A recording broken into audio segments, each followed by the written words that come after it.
Papakain ako ng mga goat girls. Hello goat girls, kain na kayo. Walang damo, tonto yun tayo oh. Kaya mga dahon ng puno kinakain nila. Oh. Me. Ah. Kayong iba sa taas. Me.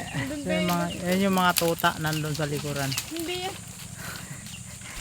Ito mga goat girls.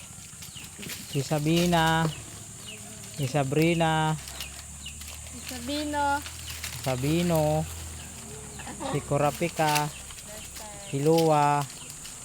Andyan sila lahat. Andyan din si Senki. Si Batusay, nandiyan dyan. Ayan si Batusay. Oh. Ayan.